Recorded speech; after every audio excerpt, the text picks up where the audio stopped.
Muy buenos días, mi nombre es Jorge Ramón Hernández del grano de 9 de la jornada mañana. Muy buenos días, mi nombre es Juan Pablo Álvarez Pacheco, de 9 jornada mañana de la institución José María Cruz Serrano. Buenos días, mi nombre es Juan José Quintero Carrizosa, de grado 9 jornada mañana. Buenos días, mi nombre es Marlon Mendoza Sánchez, de grado 9 jornada mañana. Buenos días, profesor, mi nombre es Sebastián Torres, del grado 9 de la jornada mañana. ¿Qué es la evolución humana? La evolución humana es el proceso de evolución biológica de la especie humana desde sus ancestros hasta la actualidad. El estudio de dicho proceso requiere de un análisis interdisciplinario en el que se complementen conocimientos desde la ciencia como la genética, la antropología física, la paleontología, la estratigrafía, la geocronología, entre otras. ¿Qué quiere decir esto? Que a medida que va pasando el tiempo se va complementando los conocimientos, las culturas, las costumbres de nosotros los humanos, desde las ciencias, las genéticas, las físicas, todas esas ciencias hacen de que nosotros los humanos evolucionemos más gracias a estas ciencias. La filosofía comparativa es una subdisciplina de filosofía que estudia y explora la diversidad de características funcionales de varios tipos de organismos. Está estrechamente relacionada con la filosofía evolutiva y la fisiología ambiental. La filosofía comparativa no es tanto una disciplina definida como un punto de vista en una filosofía. La bioquímica comparada es el estudio de las relaciones filogenéticas entre los organismos a nivel molecular. Se centran en el análisis y comparación de las moléculas orgánicas entre distintos seres vivos. La anatomía comparativa es una de las áreas de la biología que estudia las semejanzas y diferencias de las estructuras morfológicas entre los organismos. Esta disciplina permitió inferir el parentesco entre especies y también la relación entre el ambiente y las adaptaciones de los organismos. Así, especies adaptadas a diferentes ambientes y, en consecuencia, morfológicamente muy diferentes, muestran semejanzas que sugieren un ancestro común.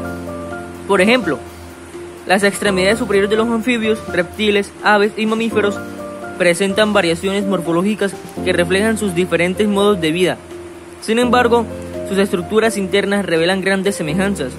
Los huesos, húmero, radio y cúbito están presentes en las extremidades de dichos organismos y han sido identificados también en fósiles. Esta evidencia sugiere un ancestro común para estos grupos de animales. A los órganos o estructuras morfológicas de origen evolutivo común, es decir, compartidos por diferentes especies y heredados desde un ancestro en común, se les denominó órganos homólogos. La similitud de los homólogos se explica, en consecuencia, por la evolución divergente o divergencia desde un ancestro común. Serían los órganos análogos. Son estructuras funcionalmente similares, pero que diferencian en sus orígenes embrionarios y en sus características estructurales.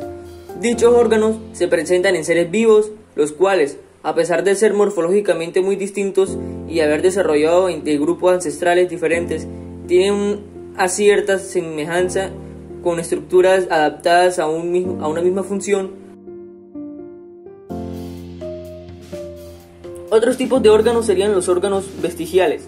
Se trata de órganos de tamaño pequeño y por lo general sin función, que se encuentran en muchas plantas y animales, cuyos parientes ancestrales próximos tienen el mismo órgano complementando el desarrollo y la función.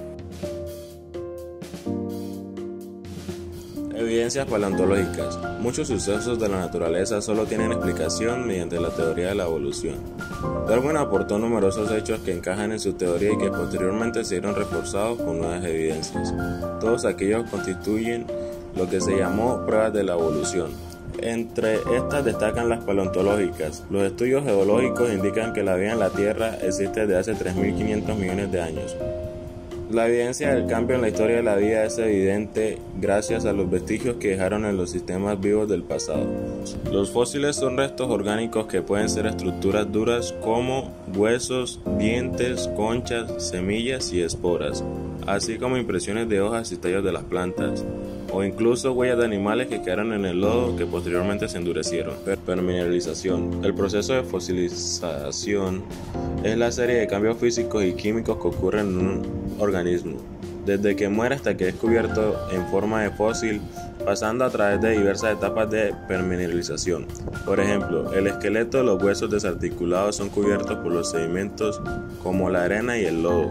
Estos sedimentos, producto de la erosión o desgaste de las rocas preexistentes, sirven de protección evitando que los huesos se desintegren.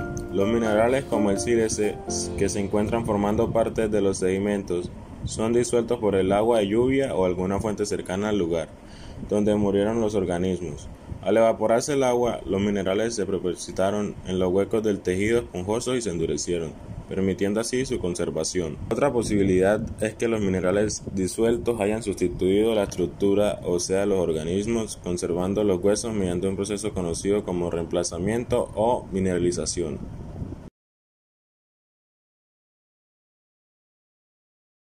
La ciencia geográfica es una de las disciplinas más antiguas de la humanidad, pero también hay que señalar que ha experimentado un desarrollo muy complejo a lo largo de toda su historia.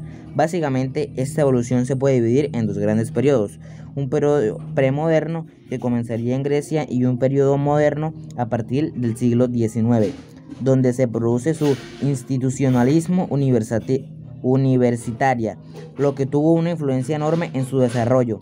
También la geografía es como la ciencia que se ocupa de la descripción y de la representación cartográfica de la Tierra.